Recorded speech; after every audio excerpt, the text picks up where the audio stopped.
네, 안녕하세요. 21년 식품기사 1회차 기출문제풀이 진행하도록 하겠습니다. 자, 이 과목 식품화학 진행하도록 할게요. 1번 문제 먼저 볼게요.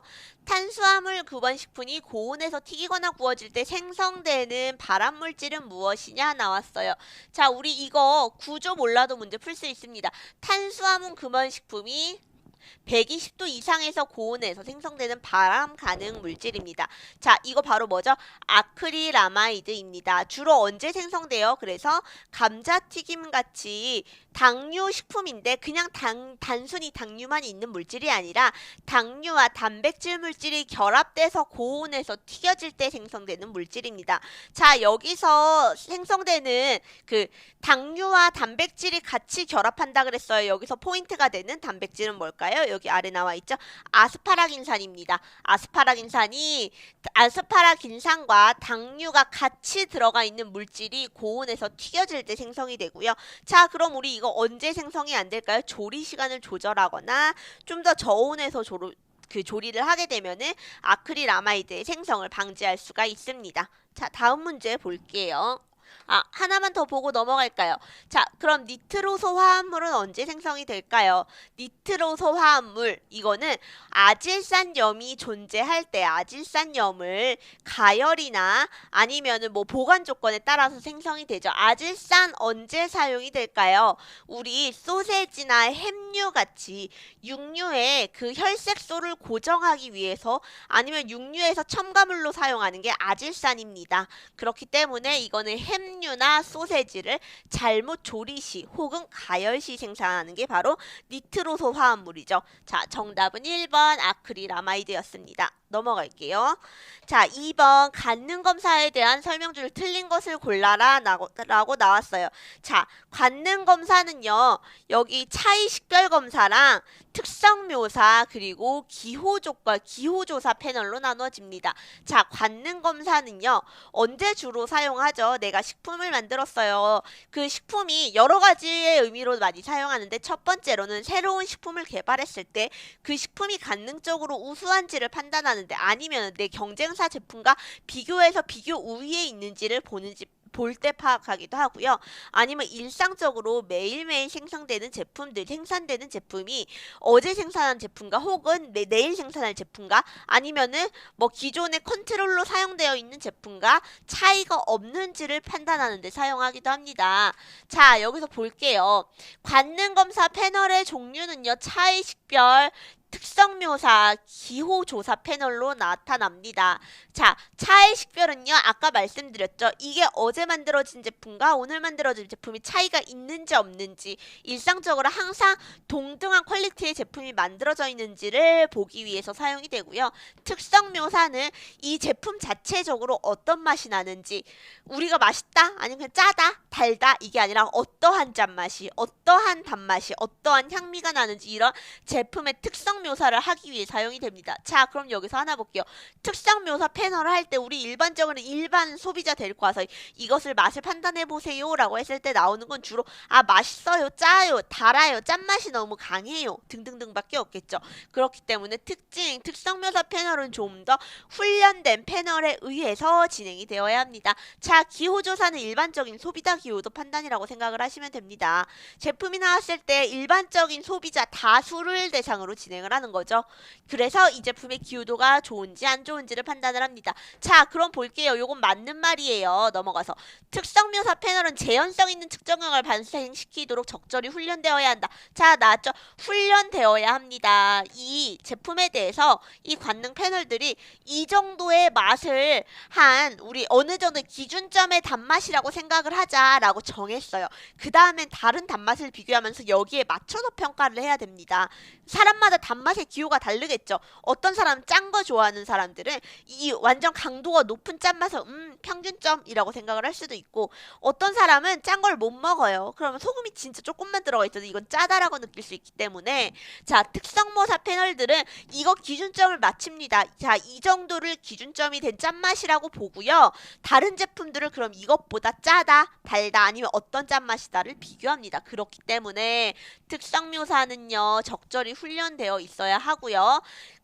보통 특성묘사의 페널수가 가장 많고 기호조사의 페널수가 가장 적습니다가 아니겠죠. 왜 그래요? 기호조사는 이게 소비자가 나이가 많든 적든 어떤 사람이든 많은 사람을 분석을 해야지 평균값을 정확하게 찝어줄 수가 있겠죠. 하지만 특성묘사는 훈련을 시켜야 하기 때문에, 그리고 너무 많으면 훈련이 정확한 기준점을 가지기 어렵기 때문에 특성묘사의 페널수가 가장 적고 기호조사의 페널수가 가장 많습니다가 정답이 되겠습니다. 답은 4번 되겠네요. 넘어갈게요. 자, 식품 내 수분의 증기압과 같은 온도에서 수분 활성도 구하는 거죠. 자, 수분 활성도 구하는 공식은 그냥 외워주시면 됩니다. 자, 수분 활성도는 어떻게 되죠? 물의 증기압 분의 식품의 증기압이라고도 구할 수가 있고요. 또 하나 더 있어요. 용질의 몰수 더하기 용매의 몰수 분의 물의 몰수를 우리 수증기압이라고 수분 활성도로 구할 수 있죠. 요거 많이 나옵니다. 요거는 그냥 공식 외워주시면 될 것 같아요. 넘어가겠습니다. 케톤기를 가지는 탄수화물은, 자, 탄수화물은 우리 보통 뭘 가지고 있어요? 케톤기와 알데하이드기를 가지고 있습니다. 자, 탄수화물 어떻게 되죠? 3당류, 뭐 3탄당, 4탄당, 5탄당, 6탄당 이렇게가 만들어지고요. 그게 단당류가 돼서 그 단당류들이 여러 가지가 뭉쳐서 다당류를 만듭니다. 근데 그때 케톤기를 가지는 탄수화물을 구하래요. 근데 그 3당류, 4당류, 아니 3탄당, 4탄당, 5탄당, 6탄당을 할 때 탄수화물은 어떻게 알데하이드기 혹은 케톤기를 가지게 됩니다. 때 이 케톤기를 가지는 탄수화물을 구하라는 문제죠. 뭐죠? 대표적으로 케톤기를 가지는 탄수화물은 프락토즈입니다. 정답 4번 되겠네요. 넘어가서 아래의 질문지는 어떤 관능 검사의 방법에 해당되는지를 보십시오 라고 볼게요. 자, 여기 어때요? 그러면은 기준 시료랑 함께 두 시료가 같이 있대요. 그 말은 여기 기준 시료 R을 하나 주어주고 내가 그걸 먼저 맛본 다음에 이거 두 개를 먹어보고 얘랑 같은 시료를 판단을 하는 거래요. 어떻게요? 1점을 먼저 보고 하나를 먼저 맛보고 그 다음 두 개를 검색하는 1, 2점 검사가 답이 되겠습니다. 자, 넘어가도록 하겠습니다. 클로로필을 알카리로 처리하였다. 피톨이 유리되고 용액의 색깔이 청록색으로 변했다. 다음 중 어떤 것이 생성된 것인가? 자, 여기서 하나만 먼저 보고 넘어가면은요. 클로로필이 들어가는 채소류를 산 처리를 했을 때랑 알카리 처리를 했을 때 색깔이 다르게 나타납니다. 자, 지금은 문제가 알카리 처리를 했을 때 청록색이 되었어요. 어떤 물질이죠? 라고 나왔는데 거꾸로 해서는 자, 클로로필 처리를 했는데 클로로필을 알칼리 처리를 했어요. 어떤 색이 생성이 될까요? 라고 문제가 나올 수도 있습니다. 그렇기 때문에 둘 다 기억을 해 주시면 될 것 같고요. 자, 클로로필을 산 처리를 하면은요, 클로로필이 어떻게 변하냐면은 클로로필이 페오피틴으로 변하게 됩니다. 그리고 나서 얘를 또 계속 가열을 하게 되면은 영어로 쓸게요. 페오포비드가 되고요. 자, 이렇게 페오피틴과 페오포비드 여기 있죠. 얘네들은 어떤 색깔이냐면은요, 갈색을 나타내게 됩니다. 갈색. 점점 어떻게 돼요? 그럼 산을 처리를 했을 때는 얘가 처음에는 페오피틴으로 변해요. 얘는 녹갈색이고요. 근데 그거를 더 가열할수록 페오포비드입니다. 얘는 갈색이고요. 자, 그다음 수용성인 성분이 됩니다. 그래서 그럼 문제로 냈을 때 클로로필을 가열했는데 갈색으로 변했어요. 이 수용액의 조건은 어떻게 될까요? 라는 문제가 나올 수 있겠죠. 자, 그럼 두 번째로는 얘를 염기성으로 처리를 했을 때는 어떻게 됩니까? 클로로필리드에서 클로로필린으로 변하게 됩니다. 얘는 어떻게 되냐면요. 점점 짙은 청록색에서 짙은 청록색으로 변하게 되고요. 얘는 지용성 물질이 생성이 됩니다. 얘는 어떻게 됐다 그랬죠? 수용성 물질이 생성이 되겠죠. 자, 요렇게 기억해 주시면 될 것 같습니다. 자, 넘어가도록 할게요. 자, 27번 볼게요. 어류가 변질되면서 생성되는 불쾌치를 유발하는 물질이 아닌 것은 입니다. 자, 어류가 변질되면서 생성되는 물질이에요. 어류는 주로 뭘로 구성이 되어 있죠? 단백질로 구성이 되어 있습니다. 자, 그럼 어류가 변질되면서 생성되는 불쾌치는 단백질이 변질돼서 생성되는 불쾌치를 찾으면 되겠죠? 답은 1, 2, 3번 트리메틸아민, 카다베린, 피베리딘 모두 단백질 변성 물질입니다. 옥사졸린은 얘는 뭘까요? 우리 동물이나 아니면은 소형 벌레들의 구충제로 살충제로 사용한다고 생각하시면 될 것 같습니다. 자, 넘어가서 볼게요. 아래 두 성질을 가진 각각 무엇이라고 하는지 보자라고 했어요. 자, 우리 식품을 먹었을 때 그 씹힘성, 우리가 레올로지를 뭐라고 표현을 해주냐면은요. 자, 어떤 표현해주기 위해서 용어를 맞춰야 되잖아요. 내가 이 제품을 만들었어. 그 제품이 가지고 있는 물리적인 특성을 표현해 줄 건데 사람마다 다 표현하는 게 다르면 안 돼요. 그래서 우리 이걸 구분해 줬어요. 뭐라고 표현하자라고 했냐면은 점성. 점성은 바로 뭐예요? 우리가 알고 있는 그 진득진득한 느낌을 점성이라고 합니다. 특징을. 그 다음은 탄성. 탄성은 뭘까요? 물체를 내가 눌렀을 때 고무줄처럼 다시 원래대로 돌아가고자 하는 성질을 탄성이라고 합니다. 자, 그럼 점탄성은요. 이러한 점도와 점성과 탄성이 섞여져 있는 거를 점탄성이라고 하고요. 그 안에서 그 점탄성을 표현해주는 용어를 바로 뭐라 그러냐. 예사성, 경점성, 신전성 등으로 설명을 해줍니다. 자, 그게 바로 여기 나와 있네요. 잘 만들어진 청국장처럼 우리 실같이 그 청국장 쭉 당기면 실처럼 물어지는 물질 있죠, 성질. 그런 걸 바로 뭐라 그러냐, 예사성이라 그러고요. 국수 반죽처럼 긴 끈 모양으로 늘어나는 반죽이 늘어나는 성질을 신전성이라고 해줍니다. 그래서 답은 A 1번이고요. 이건 바로 뭐다? 점탄성을 표현하는 용어다. 그러면은 우리 일반적인 식품의 물리적 성질은 바로 뭘로 표현한다? 점성, 탄성, 점탄성, 그리고 소성, 이렇게 네 가지로 표현을 해줍니다. 자, 하나 더 볼게요. 소성은 바로 어떤 물질이죠? 마가린이랑 버터처럼 그냥 누르면 꾹 들어가는 성질 있죠? 그런 걸 바로 우리 소성이라고 말해줍니다. 다음 문제 넘어갈게요. 유기산의 이름이 잘못 짝지어진 것은 이거는 어떻게 그냥 외우시면 됩니다. 호박산의 이름은 석신이겠시드. 답은 1번입니다. 넘어갈게요. 콩을 분쇄하는 동안 콩 비린내를 생성하게 하는 요소는 콩 비린내 대표적인 물질 바로 뭐예요? 2번 리폭시게나아제입니다. 자, 우리 그래서 콩에서는 이러한 리폭시게나아제가 문제가 돼요. 식품 제조 공정상. 그럼 이러한 리폭시게나아제를 제거하려면 어떻게 해줘야 될까요? 얘를 고온에서 침지하거나 가열을 했을 때 사라지게 되겠죠. 왜? 리폭시게나아제 효소입니다. 효소는 단백질로 구성되어 있죠. 고온에서는 변성이 돼서 불활성화가 일어나요. 그렇기 때문에 고온 침지나 가열을 통해서 제거해 줄 수가 있습니다. 넘어갈게요. 전분의 호정화에 대해서 옳은 것은 전분은 어떤 변화를 겪어요? 주로 알파화, 호화 아니면은 베타화, 노화라고도 일컬어 줍니다. 자, 알파화랑 근데 호정화와의 차이를 봐야 돼요. 알파화는 전분이 물을 만났을 때 전분이 물과 만나서 가열을 했을 때 나타나는 현상을 우리 호화라 그러고요. 그것을 다시 그냥 상온에서 방치되었을 때 굳어지는 현상을 노화라고 합니다. 자, 그럼 여기 호정화는 뭐예요? 전분이 물이 없이 가열되는 현상을 호정화라고 합니다. 자, 그럼 답을 한번 볼게요. 호정화에 대한 설명으로 옳은 것은 알파 전분을 상온에서 방치할 때 베타 전분으로 돌아가는 현상은 바로 뭐라 그래요? 노화라고 하죠. 그리고 전분에 물을 넣고 가열했을 때 콜로이드가 되는 현상을 알파화, 이거를 호화라고 합니다.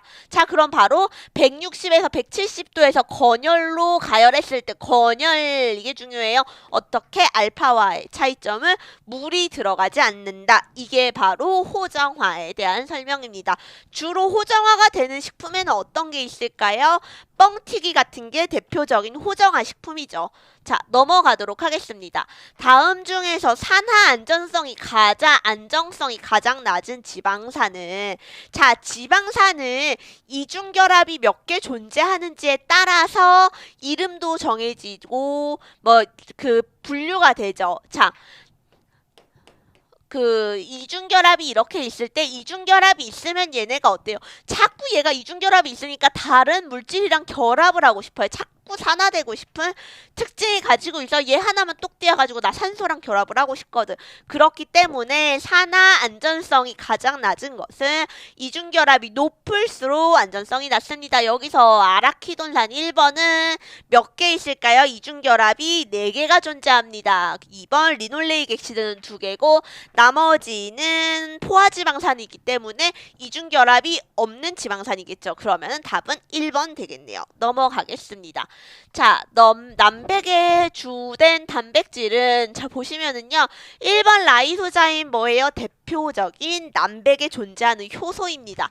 그럼 1번은 아니고 2, 3, 4번 세 개 모두 남백에 존재하는 단백질이 맞는데 얘도 남백 단백질이 맞습니다. 그런데 가장 주된 단백질은 오브알부민이 되겠죠. 얘가 약 50에서 전체 단백질의 60%를 차지하고 있습니다. 나머지는 그 나머지 40%를 두 개가 나눠서 차지하겠죠. 정답은 3번 오브알부민입니다. 자, 넘어갈게요. 쌀을 도정함에 따라서 비율이 높아지는 성분은 바로 무엇일까요? 쌀이 있어요. 이거 이렇게 있는 거 뭐라 그러죠? 현미라 그럽니다. 얘를 도정을 하면서 여기 있는 쌀 눈과 쌀 결을 제거해요. 자, 근데 쌀 여기 안에 있는 성분은 가장 뭐죠? 전분의 비율이 높습니다. 이 외에 쌀겨와 쌀눈에 어때요? 단백질의 성분이 높아요. 그리고 비타민과 무기 영양소의 그 무기질의 영향이 높습니다. 그렇기 때문에 도정을 하면 얘는 쌀겨와 쌀눈이 다 없어지겠죠? 뭐가 높아진다? 전분의 함량이 높아집니다. 자, 넘어가겠습니다. 35번 찻잎을 발효시키면 어떤 작용에 의해서 테아플라빈이 생성이 되는가? 자, 찻잎을 발효를 시켰어요. 그러면 테아플라빈에 의해서 점점 찻잎이 어떤 색깔? 초록색이었다가 붉은색으로 변하게 됩니다. 자, 이거 바로 뭘까요? 얘가 초록색이다가 붉은색이 됐어요. 갈색화가 반응이 일어났다고 할 수 있겠죠. 자, 갈색화 반응이 일어나는 거 2가지 있습니다. 효소 반응이 있을 수 있고요. 비효소적 반응이 있을 수 있습니다. 비효소적 반응의 갈색화 반응 대표적인 반응이 바로 뭐예요? 요 마이알 반응이 비효소적 대표적인 갈색화 반응입니다. 자, 근데 우리는 효소적인 갈색화가 일어났네요. 어떤 것에 의해서 일어났을까요? 1번 폴리페놀 옥시다제 효소에 의한 작용에 의해서 이루어졌다라고 볼 수가 있습니다. 자, 다음에 볼게요. 식품의 산성 및 알카리성에 대해서 옳은 것을 찾으시오 라고 나왔어요. 자, 알카리 생성 원소와 산생성 원소 중에 어떤 성질이 큰가에 따라서 당연히 나눠지겠죠. 알카리성의 물질이 많으면 알카리 식품이고 산성 물질이 많으면 산성 식품입니다. 자, 근데 2번 식품 체내에서 소함이 흡수되어서 이러한 원소가 얘네들보다 많은 경우를 생리적 산성 식품이라고 하는데 자, 볼게요. 얘네 어때요? 염소, 황, 얘네 대표적인 산성 식품이겠죠. 거꾸로 돼야지 맞겠네요. 이렇게 됐을 땐 뭐라고 할 수 있다? 알카리성 식품이라고 할 수 있습니다. 자, 여기 읽어보시면 됩니다. 대표적인 알카리성 식품은 해조류, 칼슘 등이 있고요. 산성 식품을 너무 지나치게 섭취하면은 혈액은 당연히 산성 속으로 기울어져 버리겠죠. 자, 다음 37번. 다음에 식품 중 가소성 유체가 아닌 것은 고르세요. 자, 이거는 가소성 아닌 거, 가소성을 몰라도 풀 수 있어요, 사실. 1, 2, 3번은 어때요? 동일한 습성을 가지죠. 점성이 있습니다. 근데 액상 커피는 그렇지 않죠. 자, 이것만 봐도 답은 4번 맞출 수 있는데 여기서 가소성이 뭐예요? 가소성은 얘를 눌렀을 때 다시 원 상태로 돌아가고자 하는 힘을 우리 가소성이라고 말을 합니다. 얘네 토마토, 케찹, 마요네즈, 마가린 이거 눌러도 어떻게 돼요? 다시 원 상태로 복구되려고 하죠. 그렇기 때문에 답은 4번 액상커피다라고 보실 수가 있습니다. 38번 식품 가공에서 요구되는 이게 중요하네요. 단백질의 기능성이래요. 자, 유화, 젤화, 기포 생성 이거 다 어떤 식품 조리 중에 단백질의 기능성에 의해서 이루어집니다. 이런 거 어때요? 빵 할 때 단백질 남백으로 기포 내죠. 그런데 여기에서 단백질 성질 아닌 거 뭐 있어요? 호화, 얘는 무슨 성질일까요? 전분의 성질입니다. 전분의 대표적인 성질 뭐 있죠? 호화, 노화, 호정화 세 가지 알아주시면 되고요. 자, 넘어가서요. 39번 팩트산의 단위 물질은 팩트산은 팩틴산 생각해 주시면 돼요. 어떻게 이루어지냐? 프로토팩틴 이거 많이 과실이 점점 과실은 어떤 특징을 가지고 있어요? 겔화되는 특징을 가지고 있습니다. 근데 과실을 내가 그냥 아무 과실이나 쓴다고 해서 겔화가 되는 게 아니라 적절하게 익은 완숙과로 진행을 해야지 겔화가 되는 특성을 가지고 있어요. 자, 그건 바로 뭐냐? 여기에 이 과실 안에 들어있는 팩틴이 얘네의 숙성도에 따라서 변화되기 때문인데요. 자, 덜 익은 과일에는 어떤 형태로 존재해요? 프로토팩틴으로 존재하다가 얘가 숙성이 되면은 팩틴으로 변하고요. 그리고 얘가 더 완숙이 되면은 팩틴 애시드가 됩니다. 자, 이거 뭐라 그래요? 팩틴은 갈락추로닉 애시드의 단위 물질입니다. 자, 그러면은 우리 그거를 만들려면은 겔을 만들려면 잼을 만들려면은 어떤 팩틴을 써야 될까요? 여기 팩틴 단계에서 써야 되겠죠. 왜냐면은 여기 앞에 보면 뒤에 보면 팩틴 애시드는 어때요? 불용성 성분이래요. 그리고 프로토팩틴도 불용성입니다. 언제만 가용성이에요? 요 팩틴만 가용성이기 때문에 잼을 만들려면 뭘 해야 된다? 여기 이 팩틴 형태로 사용을 해줘야 된다. 보시면 됩니다. 넘어가서 40번 보겠습니다. 유화제는 한 분자내에 친수성기와 소수성기를 같이 가지고 있는데 자, 유화제가 뭐예요? 원래 물이랑 기름은 섞여요? 안 섞여요? 안 섞이죠. 근데 그거를 섞이게 해주는 물질을 유화제라고 말을 합니다. 근데 그렇기 때문에 잘 섞여야 되기 때문에 그 하나의 원자재, 하나의 그 물질 내에 물이랑도 잘 섞이는 부분, 기름이랑 잘 섞이는 부분이 같이 들어가 있어요. 자, 그거를 바로 우리 유화제라고 하는데 자, 어떨 때 상대적으로 소수성이 클까요? 이거를 판단하는 기준은요. 보시면 나와 있죠. 전기 음성도와 큰 산소와 질소에 가진 물질이 상대적으로 친수성이고 전기 음성도가 비슷한 수소와 탄소를 가지고 있으면은 소수성에 가깝습니다. 어떻게? 탄소와 수소를 같이 가지고 있기 때문에 3번이 좀 더 소수성에 가깝습니다. 라고 봐주시면 되겠네요. 자, 우리 이렇게 식품화학 마치도록 하겠습니다. 수고하셨습니다.